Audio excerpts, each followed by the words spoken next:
حقوق العباد ہوگا میرا کیا کرم مجھے پہ کر دے کرم یا الہی۔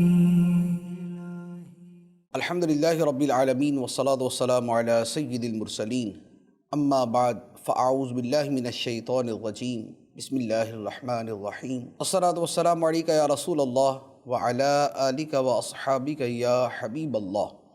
الصلاة والسلام علیک یا نبی اللہ وعلی آلک واصحابک یا نور اللہ۔ سلسلہ ہے بندوں کے حقوق۔ بندوں کے حقوق میں بیوی کے حقوق کے بارے میں ہمارا بیان جاری تھا، اور آج اسی سلسلے کو آگے بڑھاتے ہیں۔ بیوی کا چوتھا حق یہ ہے کہ اس کے ساتھ خوش اخلاقی کا برتاؤ کیا جائے، اس سے ملاقات میں، اس کے سامنے آنے میں، اس کے ساتھ گھر کے معاملات میں خوش اخلاقی کو پیش نظر رکھا جائے۔ حضرت عائشہ صدیقہ رضی اللہ تعالی عنہ فرماتی ہیں کہ نبی پاک صلی اللہ تعالی علیہ وسلم جب بھی گھر تشریف لاتے، آپ مسکراتے ہوئے تشریف لاتے۔ اس کا مطلب یہ ہوا کہ گھر میں آنے کا جو ایک عمدہ اور خوشگوار طریقہ ہے وہ یہی ہے کہ گھر میں آئیں تو مسکراتے ہوئے آئیں، بیوی کا سامنا ہو تو مسکراہٹ کے ساتھ اس سے ملاقات کریں۔ بہت سے لوگ بہت سی وجوہ سے اپنا رویہ اس کے برعکس رکھتے ہیں۔ جو دنیا دار قسم کے لوگ ہیں، بعض اوقات جو ان کی ایگو ہے، جو ان کا ایروگنس ہے، وہ ایسا ہوتا ہے کہ گھر میں آتے ہیں تو مونچھوں کو تاؤ دیتے ہوئے اور اپنا چہرے کے اوپر ایک قسم کا بھیانک قسم کا منظر پیش کرتے ہوئے اور گھمبیر قسم کی صورت بنا کے گھر میں آتے ہیں کہ گھر والے آتے ساتھ ہی خوف زدہ ہو جائیں کہ گھر میں پتہ نہیں کون داخل ہو گیا۔ اور جو تھوڑا سا نیکی کے ساتھ وابستہ لوگ ہیں، ان کے گھر میں آنے کا طریقہ یہ ہوگا کہ ہاتھ میں تسبیح ہے اور بس اسی تسبیح کے اندر مگن ہوں گے، اور یہ نہیں کہ اگر گھر میں آئے ہیں تو جو بیوی بچوں کے حقوق ہیں وہ اس وقت ان کی تسبیح پر بھی مقدم ہے۔ حقیقت یہ ہے کہ اگر گھر میں آنے پہ اس طریقہ کار پہ عمل کیا جائے، اور جو خوشگوار فیملی اور خوشحال فیملی کے حوالے سے نبی پاک صلی اللہ تعالیٰ علیہ وسلم کا طریقہ اور تعلیم ہے، اگر اس پر عمل کیا جائے تو یہ ان کے لیے ہر حال میں بہتر ہے۔ روایت کے الفاظ ہیں، فرمایا ان لزوجک علیک حقا، بے شک تیری بیوی کا بھی تجھ پر حق ہے۔ یعنی ایسا نہیں کہ گھر میں آ کے عبادت میں مشغول ہو جائیں اور اپنے نوافل کے اندر مگن ہو جائیں اور اپنے ذاتی معمولات کے اندر اپنے آپ کو مشغول کر لیں، بلکہ اس سے بہتر یہ ہے کہ وہ معمولات اپنی جگہ پر ہوں، لیکن اس کے ساتھ ساتھ بیوی کو اس کے حقوق پورے طریقے سے ادا کیے جائیں۔ اس کے پاس بیٹھنا، اس سے بات کرنا، خوش اخلاقی کا مظاہرہ کرنا، اس کی مزاج پرسی کرنا، اس سے خوش کن باتیں کرنا، ایسی بات کرنا کہ جس سے اس کا دل خوش ہو، جس سے دن بھر کی تھکاوٹ اس کی دور ہو جائے، اس انداز میں پیش آنا، یہ اعلیٰ درجے کے اخلاق حسنہ میں سے، نبی پاک صلی اللہ تعالیٰ علیہ وسلم کی سنت میں سے ہے۔ سرکار دو عالم صلی اللہ تعالیٰ علیہ وسلم کا رویہ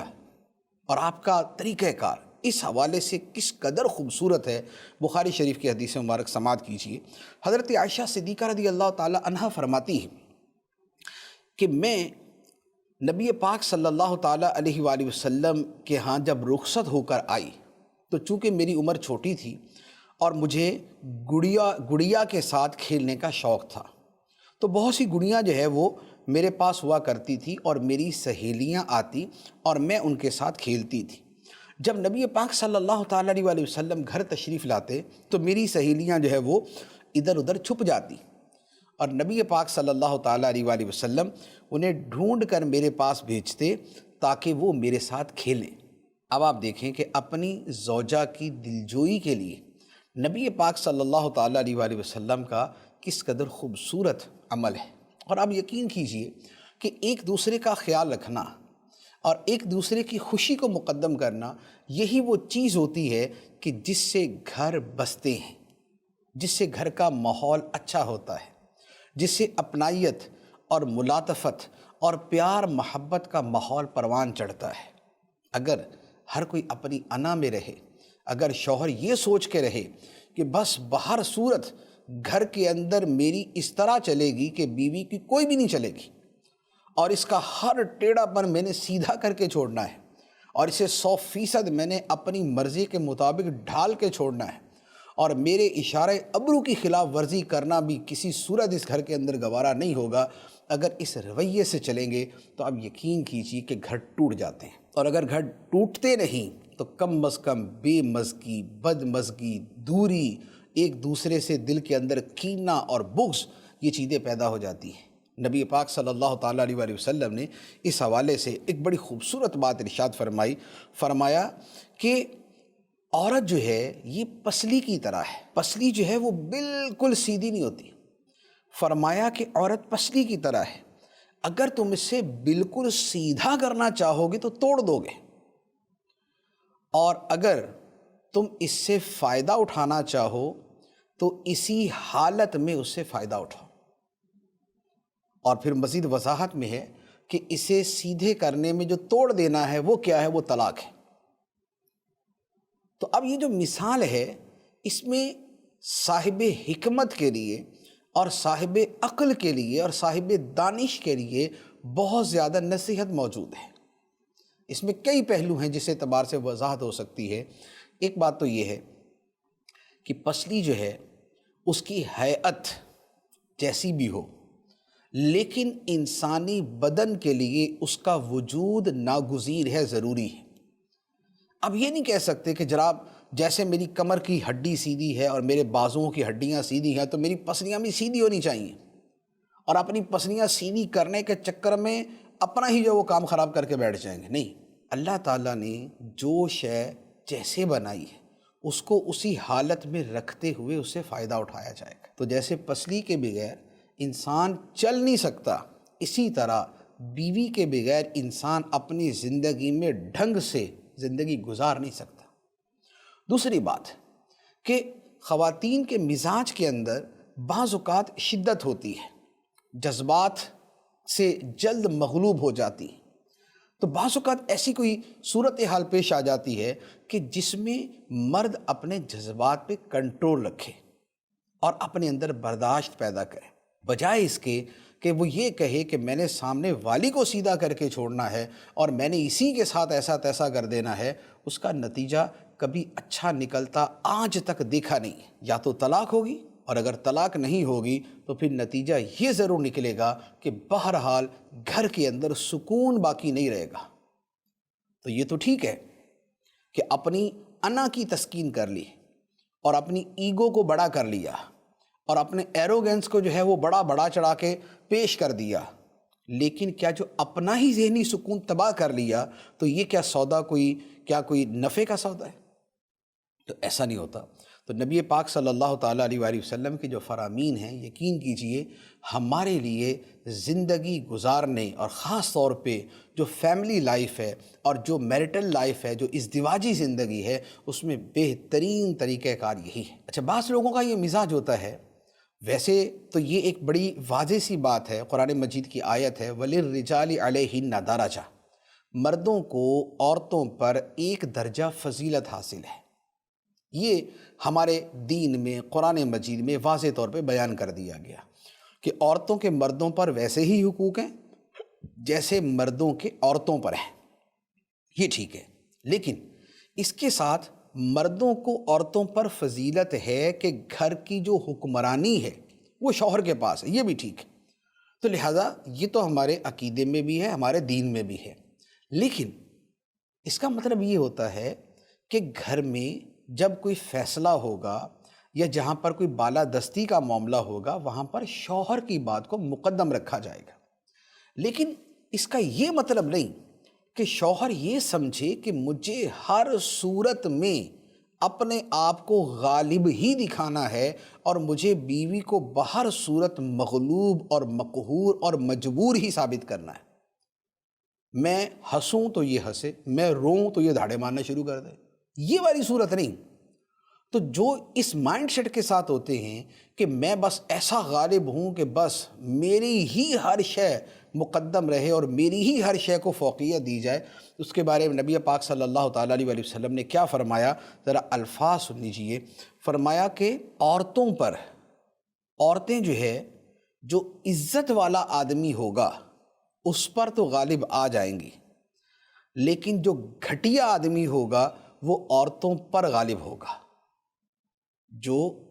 عزت والا ہوگا، جو کرم والا ہوگا، جس کے اندر اخلاقی جو ہے وہ تفوق اور اخلاقی بلندی ہوگی، تو عورتیں اس پر غالب ہوں گی۔ مراد یہ ہے کہ وہاں عورتوں کی بھی چلے گی، یہ نہیں ہے کہ اور مرد جو ہے وہ گھر کے اندر مغلوب حیثیت سے رہے گا اور بہر صورت عورت کی حکمرانی ہوگی، یہاں یہ مراد نہیں۔ مراد یہ ہے کہ وہاں پر عورتوں کی بھی چلتی ہوگی، وہاں پر عورت کو بھی یہ احساس ہوگا کہ اس گھر میں میری قدر ہے، اس گھر کے اندر میری بات سنی جاتی ہے، میری بات کو اہمیت دی جاتی ہے، مجھ سے رائے لی جاتی ہے، میرا مشورہ بھی اس گھر میں چلتا ہے، اس گھر کے امور کے اندر میرا بھی عمل دخل ہے، اس گھر کے اندر میری بھی کوئی حیثیت ہے۔ مراد یہ تو فرمایا کہ جو عزت والا ہوگا، جو کریم ہوگا، تو اس پر تو عورتوں کی چل جائے گی، لیکن جو لئیم ہوگا، گھٹیا انسان ہوگا، وہ ہمیشہ عورتوں پر ہی برتری رکھے گا۔ وہ کہے گا نہیں، جو ہوگا میرا ہوگا، جو میں نے بول دیا حرف آخر ہے، میری زبان سے نکلا ہوا لفظ حرف قطعی ہے، اب کچھ بھی ہو جائے جو میں نے کہہ دیا بس وہی ہوگا۔ نہ عورت کی رائے مانے گا، نہ عورت کی بات مانے گا، نہ اس کا مشورہ مانے گا، نہ اسے حیثیت دے گا، نہ اسے عزت دے گا، نہ اسے کسی قسم کی ترجیح دے گا، نہ اس کی بات کو اپنی بات پہ غالب آنے دے گا۔ بحث کے اندر اس کی کوشش یہی ہوگی کہ میری ہی بات اس کے اوپر غالب رہے اور جو میں نے کہہ دیا بس وہی صحیح ہے، بھلے حقیقت کے اندر بیوی کی بات درست ہو۔ تو نبی پاک صلی اللہ تعالیٰ علیہ وسلم نے ایسے لوگوں کے بارے میں کیا فرمایا کہ یہ جو ہر حال میں، ہر صورت میں، ہر بات میں جو عورتوں پر غالب آنے کی کوشش کرتے ہیں، فرمایا لعیبن، یہ گھٹیا لوگ ہیں، یہ قابل ملامت لوگ ہیں، قابل مذمت لوگ ہیں۔ تو اب آپ غور کر لیجئے کہ ہم جو اپنے گھروں میں زندگی گزارتے ہیں اور ہمارا جو بیویوں کے ساتھ سلوک ہوتا ہے وہ کس طرح کا ہے؟ کیا ہم بیوی کو وہ مقام دیتے ہیں جو دینا چاہیے؟ کیا ہمارا شمار کریم افراد میں ہوتا ہے یا لئیم افراد میں ہوتا ہے؟ تو ہمارا طرز عمل، ہمارا رویہ، ہمارے گھر کے اندر جو گفتگو کا انداز ہے اور ہمارا جو اپنے اہل خانہ کے ساتھ جو طرز عمل ہے وہ بتا دیتا ہے کہ ہم کریم ہیں یا لئیم ہیں۔ تو لہٰذا نبی پاک صلی اللہ تعالیٰ علیہ وسلم کا یہ فرمان مبارک ہمیشہ یاد رکھیں، فرمایا کہ یغلبن کریمن و یغلبہن لئیمن، کہ جو کریم ہے اس پر عورتیں غالب آ جاتی ہیں۔ تو ہمارے ہاں یہ ہوتا ہے نا کہ گھر میں اچھا بعض اوقات یہ بھی ہوتا ہے کہ شوہر بیوی کی بات ماننے لگے تو اس کو ڈر ہوتا ہے کہ میری ماں یہ بول دے گی، میرا باپ یہ بول دے گا، میرا بھائی یہ بول دے گا، میری بہن یہ بول دے گی۔ تو یہ جو ان کے طعنوں کی وجہ سے اپنے آپ کو پھر بہر صورت ظالمی ثابت کرنا ہے، یہ نہ کریں۔ ان کی سوچ غلط ہے، ان کی سوچ غلط ہے، گھر والے جو سوچ رہے ہیں وہ غلط سوچ رہے ہیں، ان کا انداز، ان کا رویہ، تو وہ جو ایک یوں کہہ لے کہ مردانہ غلبے کی جبلت ہے تو یہ وہ بول رہی ہوتی ہے۔ تو آپ اس کے اوپر جو ہے وہ نہ جائیں، آپ اپنے دین کے اوپر چلیں، جو آپ کے نبی علیہ الصلوۃ والسلام نے آپ سے فرمایا ہے، آپ اپنا رویہ اس کے مطابق کریں۔ اب آپ دیکھیں کہ سرکار دو عالم صلی اللہ تعالیٰ علیہ وسلم کا فرمان اس حوالے سے کیا ہے۔ ترمذی شریف کی ایک روایت ہے، نبی پاک صلی اللہ تعالیٰ علیہ وسلم نے فرمایا کہ اکمل المؤمنین ایمانا احسنہم خلقا وخیارکم لنسائہم، فرمایا کہ مومنوں میں سب سے کامل ایمان والے وہ ہیں جن کے اخلاق اچھے ہیں۔ مومنوں میں سب سے کامل ایمان والے وہ ہیں جن کے اخلاق اچھے ہیں، اور فرمایا اور تم میں بہترین شخص وہ ہے جو اپنی بیویوں کے ساتھ بہترین سلوک کرنے والا ہے۔ تو یہ تو ہم چاہتے ہیں نا کہ ہم اللہ کی بارگاہ میں بہترین افراد میں شمار ہوں، بدترین میں نہ ہوں، ہم کریموں میں شمار ہوں، لئیموں اور شریروں میں شمار نہ ہوں، ہم خدا کی بارگاہ میں اچھوں میں شمار ہوں، بروں میں شمار نہ ہوں۔ تو وہ جو ایمان کا کمال ہے، جو ایمان کی تکمیل ہے، جو ایمان کا اعلیٰ مرتبہ ہے، وہ کیسے ملے گا؟ نبی پاک صلی اللہ تعالیٰ علیہ وسلم نے بتا دیا کہ جس کے اخلاق بہترین ہے اس کا ایمان سب سے کامل ہے، اور اس کے ساتھ جو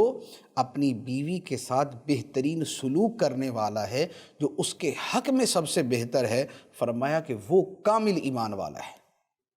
تو ایمان کا کمال جو ہے وہ نبی پاک صلی اللہ علیہ وآلہ وسلم نے اس چیز پر موقوف فرمایا۔ تو یہ چند ایک روایات ہیں کہ جس سے پتہ چلتا ہے کہ بیوی کے ساتھ خوش اخلاقی سے پیش آنا اور اس کے ساتھ اچھا رویہ اختیار کرنا یہ کتنا اہم ہے، اور یہ اس کے کیسے حقوق میں شامل ہے۔ ایک اور حق عرض کرتا ہوں، حق نمبر 5، وہ یہ ہے کہ بیوی کے ساتھ اپنائیت اور محبت کا رویہ اختیار کیا جائے۔ ہم بڑے اچھے طریقے سے سمجھتے ہیں کہ کس کا رویہ اپنائیت والا ہے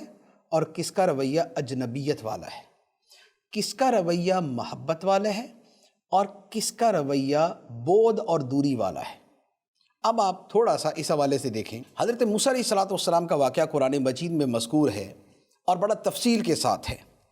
کہ آپ علیہ السلام اپنی زوجہ محترمہ کے ساتھ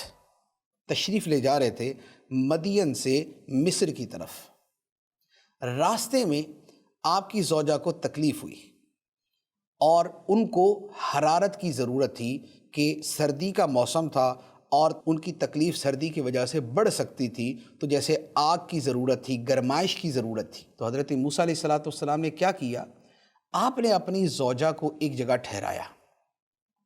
اور فرمایا کہ تم ٹھہرو، میں تمہارے لیے آگ تلاش کر کے لاتا ہوں۔ اب آپ غور کریں کہ سردیوں کی رات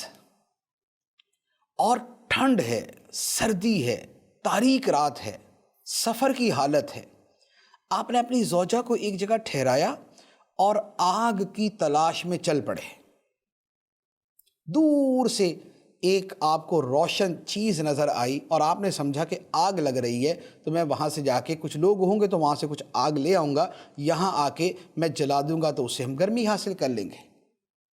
تو اب آپ اپنی اس زوجہ سے اپنائیت کے طور پہ، حسن سلوک کے طور پہ، اس کی تکلیف کے ازالے کے لیے، اسے راحت اور آرام پہنچانے کے لیے، اس کی دیکھ بھال کرتے ہوئے آپ اس آگ کے پاس گئے، اور نتیجہ کیا ہوا؟ نتیجہ یہ ہوا کہ رب نے وہاں پر آپ علیہ السلام کو نبوت عطا فرما دی۔ میں یہ نہیں کہہ رہا کہ نبوت اس وجہ سے ملی کہ آپ نے اپنی زوجہ کی خدمت کی تھی اور ان کے ساتھ آپ نے اچھا سلوک کیا تھا، اس اعتبار سے نہیں، لیکن یہ اس کا پارٹ ہے کہ جس سے یہ پتہ چل رہا ہے کہ کیسا موقع تھا اور حضرت موسیٰ علیہ السلام نے کس انداز میں اپنی زوجہ کے ساتھ حسن سلوک فرمایا۔ اچھا، پھر اس کے ساتھ نبی پاک صلی اللہ تعالیٰ علیہ وآلہ وسلم کا معمول مبارک، سبحان اللہ، اللہ تعالیٰ نے فرمایا لَقَدْ كَانَ لَكُمْ فِي رَسُولِ اللَّهِ أُسْوَةٌ حَسَنَةٌ، تمہارے لیے رسول اللہ کی زندگی میں بہترین پیروی موجود ہے، بہترین نمونہ موجود ہے۔ اب آپ علیہ السلام کا رویہ گھر میں کیا ہوتا تھا؟ ازواج مطہرات فرماتی ہیں کہ نبی پاک صلی اللہ تعالیٰ علیہ وآلہ وسلم گھر میں بکری کا دودھ خود دھو لیا کرتے تھے، بکری کا دودھ خود دھو لیا کرتے تھے، اپنے کپڑے مبارک اگر کہیں سے ادھڑے ہوتے تو آپ خود سی لیا کرتے تھے، اپنے کام خود ہی کر لیتے تھے، اپنے مبارک جوتے نعلین شریفین نبی پاک علیہ السلام خود ہی سی لیا کرتے تھے، اور گھر میں جو کام عام مرد کرتے ہیں نبی پاک صلی اللہ تعالیٰ علیہ وآلہ وسلم وہ کام سارے خود ہی کیا کرتے تھے۔ گھر کا سودا سلف بھی آپ لایا کرتے تھے، گھر کا سامان بھی لایا کرتے تھے، اور جب نماز کا وقت ہوتا تو پھر آپ نماز کے لیے تشریف لے جاتے۔ اب آپ تھوڑا سا غور فرمائیں کہ یہ بات کن کی ہو رہی ہے؟ اللہ اکبر، سرور کائنات، سید موجودات، افضل الخلق، سید المرسلین، امام الانبیاء، سرکار دو عالم صلی اللہ تعالیٰ علیہ وآلہ وسلم کی ذات مبارکہ کہ جن کے لیے رب فرشتے نازل فرماتے ہیں اور جن کی خدمت کے لیے فرشتے اترتے ہیں، اور جن کے روضہ اطہر پہ اس وقت بھی 70,000 فرشتے صبح آتے ہیں اور شام تک درود و سلام عرض کرتے ہیں، اور 70,000 شام کو آتے ہیں، صبح تک درود و سلام پیش کرتے ہیں، جن کی خدمت میں جبرائیل امین علیہ الصلاۃ والسلام بھی حاضر ہوتے ہیں اور آ کے لمبی لمبی ملاقاتیں کرتے ہیں، جن کے رنج کے ازالے کے لیے اللہ تعالیٰ نے پہاڑوں کے فرشتوں کو نازل فرما دیا کہ جنہوں نے تکلیف پہنچائی ہے ان کو ملیا میٹ کر دیا جائے، جو چاہیں تو احد پہاڑ سونے کا بن جائے، جو چاہیں تو صفا اور مروہ کی پہاڑیاں سونے کی بن جائیں، جو چاہیں تو سونے کے پہاڑ ان کے ساتھ چلیں، جو چاہیں تو بادشاہ نبی بن جائیں، نبی تو تھے ساتھ میں بادشاہ بھی بن جائیں۔ لیکن اللہ کے پیارے حبیب صلی اللہ تعالیٰ علیہ وسلم نے ہماری تعلیم کے لیے، امت کی تعلیم کے لیے آپ نے طرز عمل کیا اختیار فرمایا کہ یہ گھر کے وہ کام، سبحان اللہ، اب غور کریں کہ اصحاب صفہ ساتھ ہی مسجد میں موجود، نبی پاک علیہ الصلوۃ والسلام کے جو حجرات مبارکہ تھے، جو آپ کے گھر کے کمرے تھے، وہ سارے کے سارے مسجد نبوی شریف کے ساتھ تھے، اور مسجد نبوی شریف میں ہی اصحاب صفہ ہوا کرتے تھے، اور وہ کئی کام کرتے بھی تھے نبی پاک علیہ الصلوۃ والسلام کے، لیکن اگر یہ کام بھی سرکار انہی سے کروا لیتے، خود سرکار نوافل پڑھ لیتے، خود آقا کریم علیہ الصلوۃ والسلام تلاوت کر لیتے اتنی دیر، خود نبی پاک علیہ الصلوۃ والسلام ذکر کر لیتے اتنی دیر، اور یہ جو بکریوں کا دودھ دونا ہے، یہ جو کپڑے سی لینا ہے، یہ جو اپنے مبارک موزے اور جوتے جو ہے یہ سی لینا ہے، اور یہ جو گھر کا سودا لے آنا ہے، تو یہ سارے کام نبی پاک علیہ الصلوۃ والسلام ان سے کروا لیتے، اور کرواتے تو ان صحابہ کرام کی سعادت، آقا کریم علیہ الصلوۃ والسلام کی خدمت تو ان کی زندگی کا حاصل،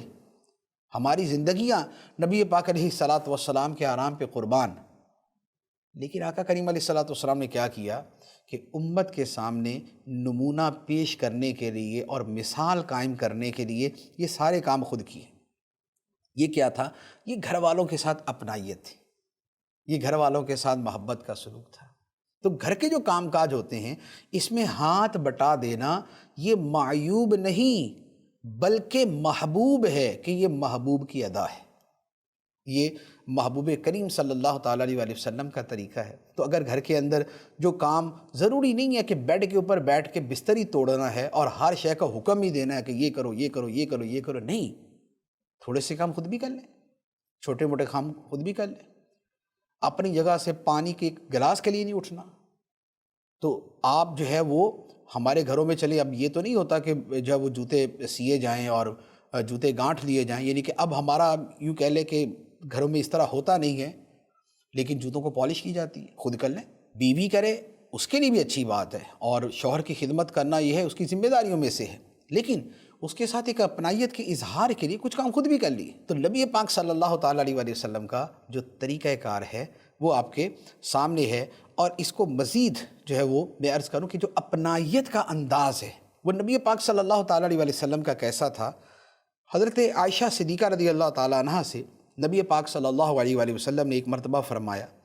عائشہ جب تم مجھ سے ناراض ہوتی ہو مجھے تب بھی پتہ ہوتا ہے، اور جب تم مجھ سے راضی ہوتی ہو مجھے تب بھی پتہ ہوتا ہے۔ تو حضرت عائشہ رضی اللہ تعالیٰ نے پوچھا، یا رسول اللہ وہ کیسے؟ تو فرمایا کہ جب تم راضی ہوتی ہو تو تم کہتی ہو رب محمد کی قسم، محمد کے رب کی قسم، اور جب تم ناراض ہوتی ہو تو کہتی ہو ابراہیم کے رب کی قسم۔ تو رضا کے اندر میرا نام لیتی ہو، اور جب راضی نہیں ہوتی تو ابراہیم علیہ السلام کا نام لیتی ہو۔ تو حضرت عائشہ صدیقہ رضی اللہ تعالیٰ عنہ نے عرض کی کہ یا رسول اللہ صرف آپ کا نام ہی چھوڑتی ہوں، دل میں تو آپ کی محبت جو ویسی ہوتی ہے۔ تو کیونکہ جو گھر کے معاملات ہوتے ہیں اس میں میاں بیوی کے معاملات کے اندر بعض اوقات ایسا ہوتا ہے کہ کسی بات کے اوپر تھوڑا سا خلاف مزاج چیز ہو گئی، خلاف طبع چیز ہو گئی، تو یہ ایک نیچرل چیز ہے، اور یہ انبیاء علیہم الصلاۃ والسلام کی زندگیوں میں بھی تھی، اور سرکار دو عالم صلی اللہ تعالیٰ علیہ وسلم کی زندگی میں بھی تھی، اور یہ اس لیے تھی کہ یہ ہوگا تو ہمارے لیے نمونہ بنے گا،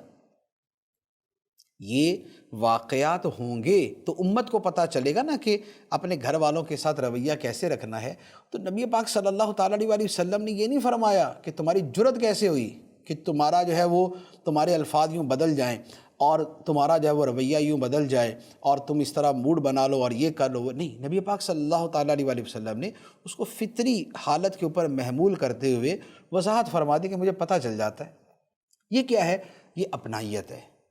اور ہوتا یہ ہے کہ دیکھیں بات بڑھانی ہو نا اگر، تو چھوٹی سی بات کو آپ اتنا لمبا کھینچ لیں،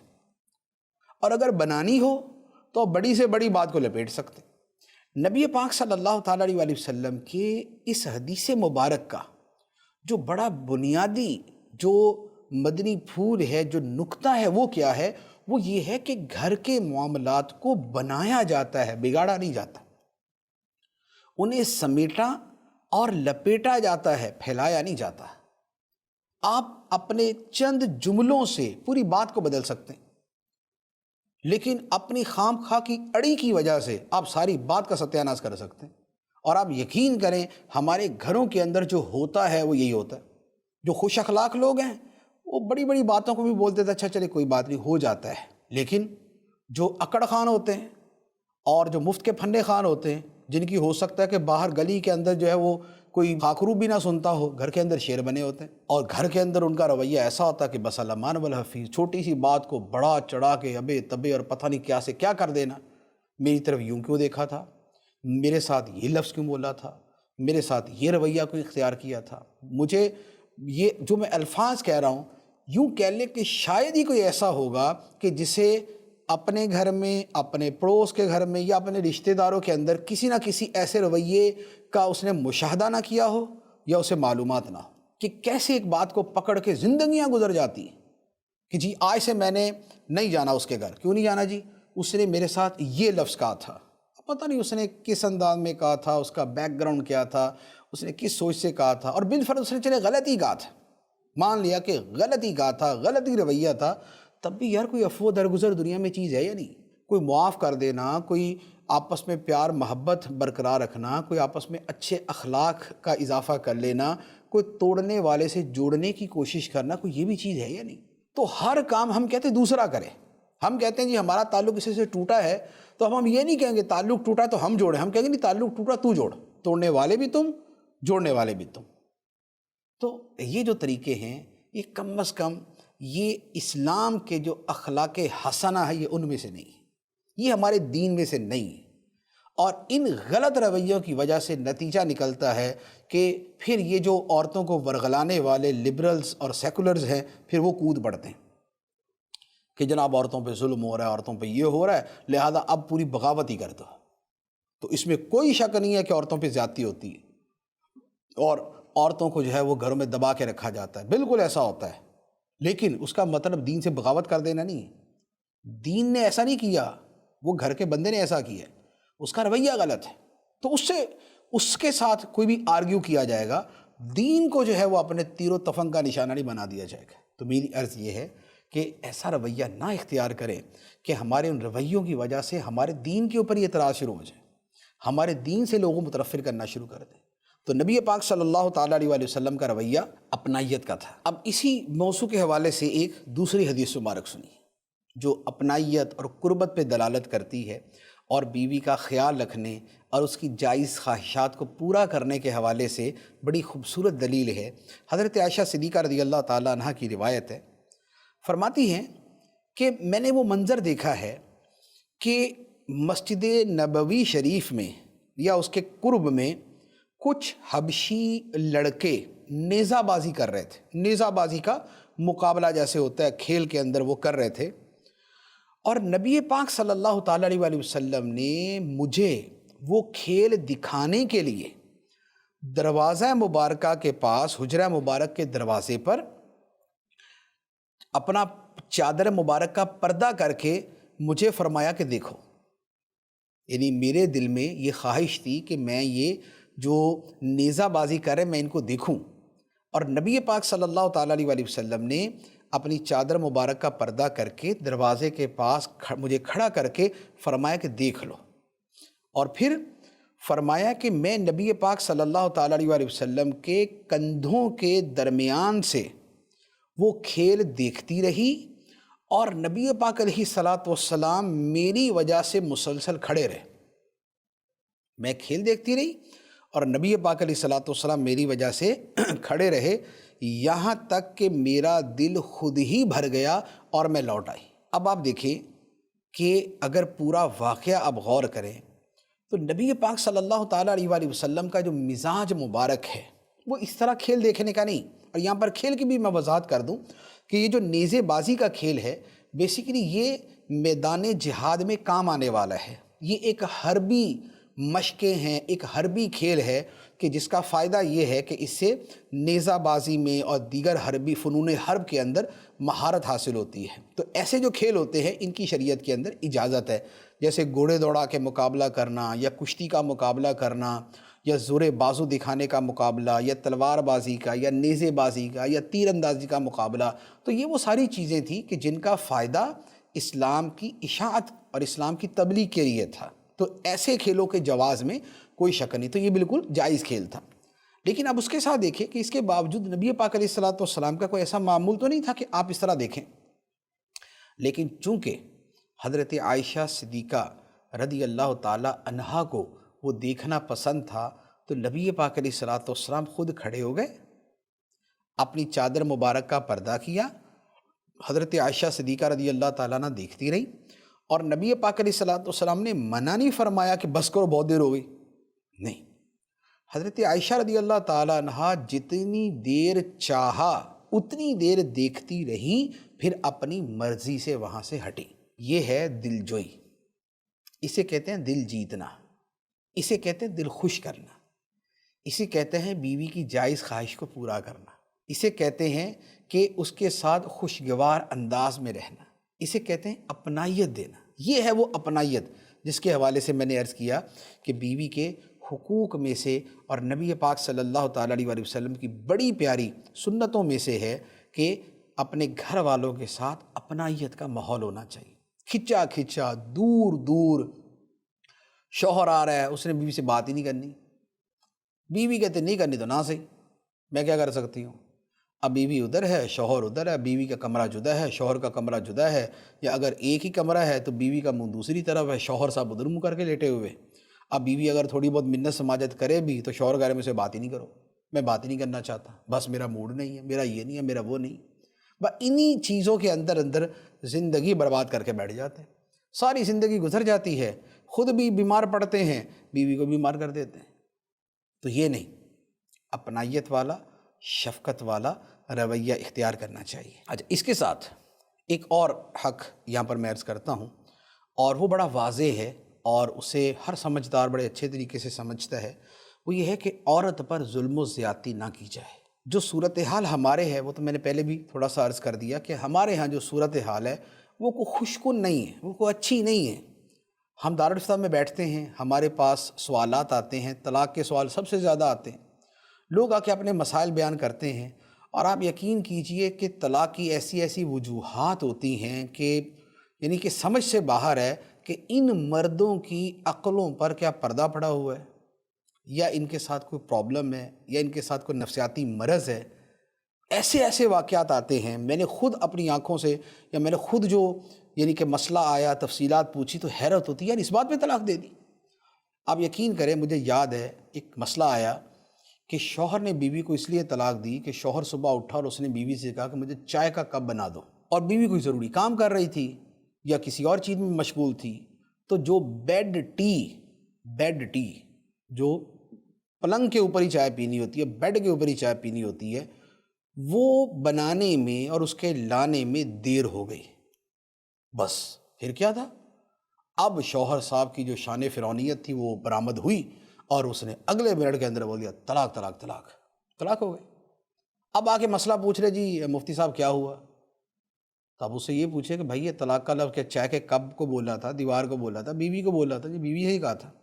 دماغ میں کیا تھا؟ جی بیوی تھی۔ تو کہا بیوی تھی تو پھر ٹھیک ہے، موجے کرو، اب طلاق دے دی، ہوگی طلاق، 3 طلاقیں ہو گئی۔ تو یہ کیا ہے، یہ طلاق دینے کی وجہ، اس سے بھی معمولی وجوہات مل جائیں گی کہ بیوی شوہر جو ہے وہ گھر سے باہر انتظار کر رہا تھا، اس نے بیوی سے کہا ذرا جلدی تیار ہو کے آ جاؤ، بیوی نے تھوڑی سی دیر کر دی، بس دیر کر دیا، بیوی اندر سے اندر، شوہر باہر سے باہر، چلے جی طلاق، فارغ۔ یہ آئے دن کے مسائل، آئے دن کے مسائل، اور سینکڑوں ہزاروں طلاقیں اسی طرح کی چھوٹی چھوٹی وجوہات سے ہوتی۔ تو یہ جو گھروں میں رویہ ہے یہ بڑا ظالمانہ رویہ ہے۔ طلاق دینا کوئی ایسا کوئی جائز اور ثواب کا کام نہیں ہے، بلا کسی صحیح سبب کے جو شریعت کی نظر میں معتبر ہو، اس کے بغیر طلاق دینا گناہ کا کام ہے، ناجائز کام ہے۔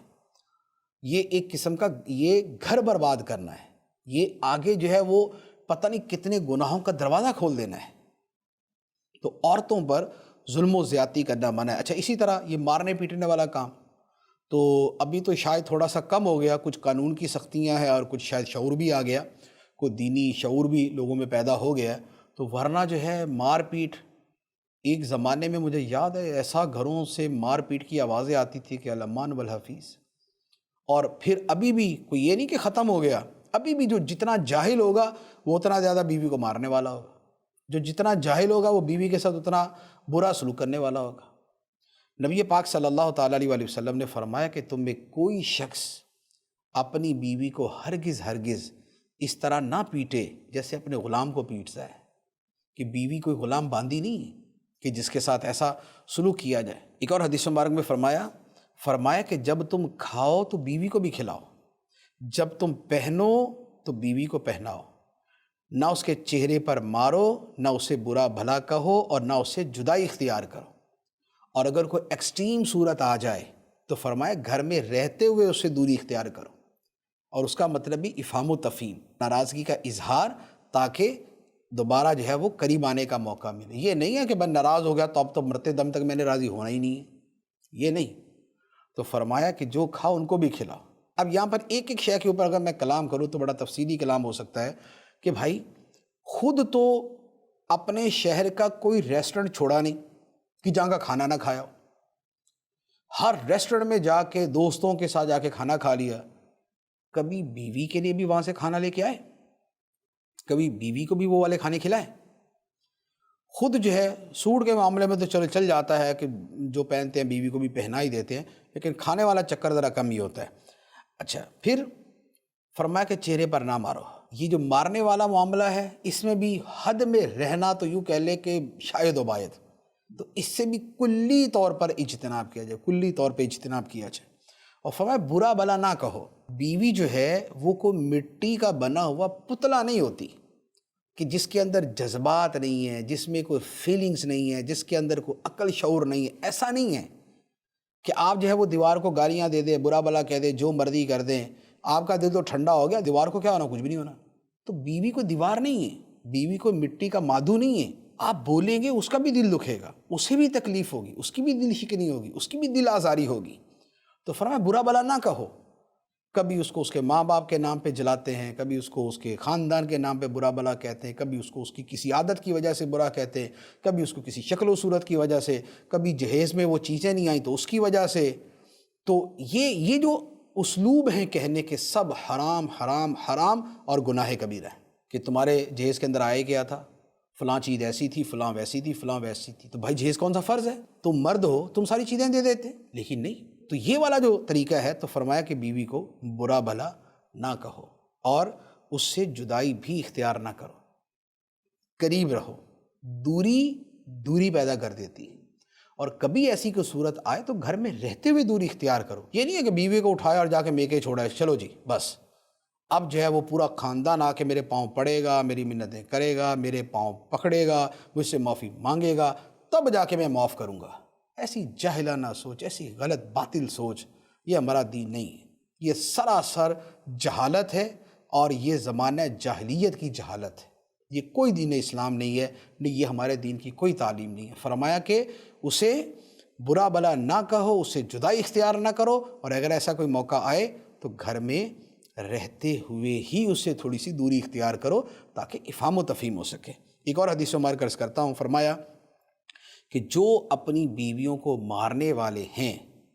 فرمایا کہ وہ اچھے لوگ نہیں ہیں، یہ برے ہیں، یہ شر والے ہیں، یہ اچھے لوگ نہیں۔ اور نبی پاک صلی اللہ تعالیٰ علیہ وسلم کی ازواج مطہرات کتنی تھی، لیکن سرکار دو عالم صلی اللہ تعالیٰ علیہ وسلم نے پوری زندگی کبھی کسی زوجہ مبارکہ پر ہاتھ نہیں اٹھایا۔ یہ ہے اخلاق حسنہ اور یہ ہے اسوہ حسنہ۔ اللہ تعالی ہمیں عمل کی توفیق عطا فرمائے، آمین بجاہ النبی الامین صلی اللہ تعالی علیہ وسلم۔ حقوق العباد ہوگا